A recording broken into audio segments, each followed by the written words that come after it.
Now we will continue our topic, placentation. Placentation is the arrangement of ovules within ovary. Okay, arrangement of ovules. You know this, and this is the locule. Okay. Now placentation means this attachment of ovules. See this ovules within the ovary is called placentation. Now first type, marginal placentation, when ovary is or if a gynoecium is of mono and having a unilocular, single locule, single chamber, and the ovules are fused to the margin. Okay. Now second is axial.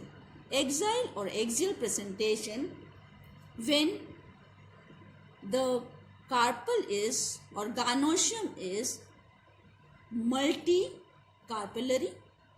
Okay, and these carpels or pistils are fused together, and that's why it is when the carpels are fused, then it's called syncarpus.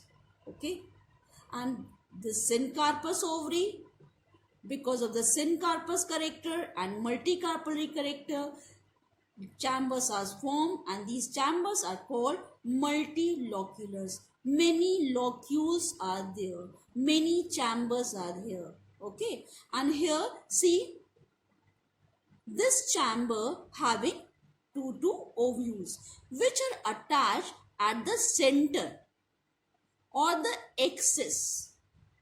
Then that's why it is called axial placentation. But see the difference between axial and free central. In this case also, placentation arises from the center, and here also placentation arises from the center. But see, there is a many locules, but in this case, what happened? No locules, but arise from the center. This is also syncarpus and unilocular. So second B is axial placentation. Placenta arise from the center and having a many or a multilocular syncarpus ovary. Third is parietal placentation. Parietal means from the periphery of the ovary one. See in this case also multicarpellary ovary. Okay. Many carpels fuse together and form a single ovary structure. This is called syncarpus ovary. Syncarpus means fused, but the placentation arises from the periphery without any chambers. So parietal placentation means from the periphery. D, free central. Free central means from the center. Placentation arises from the center, but no locules, no chambers, means unilocular. Many carpels, but in fused condition, that's why it's called syncarpus. Unilocular means single chamber and arise from the center. That's why it is called free central. Now E is basal placentation. Basal means from the base. Ovule arise from the base. This is unilocular, single chamber, single locule, and arise from the base. Superficial means when the carpels are fused together, that's why it is called multicarpellary ovary, and fused together, that's called syncarpus ovary, and these placentation arise from the surface, and the surface covered by the whole of the surface covered by the ovules. Okay. Now types of ovules. These are the ovules. Now the types of ovules. These ovules are having is consist of main 3-4 parts. Okay, which I had described in this chapter only, and later on we will discuss. First, types of ovules depend upon the relative position of micropyle, chasile, and fincle. These, according to these three, see the diagram first. This is the micropyle region. You know this structure of ovule in 9th standard. You know this about this ovule, structure of ovule. This is the micropyle and this is the directly see this position. Opposite to the micropyle is the region is called Chalza region or Chalza end. Okay, and the stem like structure, this, see this, these are is called the finkel. Okay, and this is the nucellus, not a nucleus, this is a nucellus where embryo develop, complete development of embryo take place here.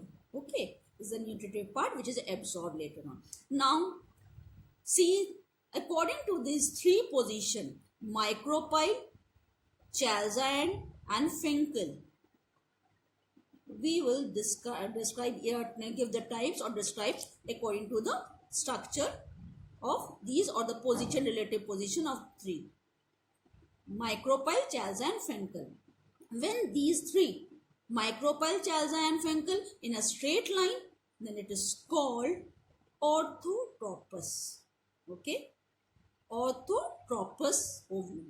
Now second is anatropous.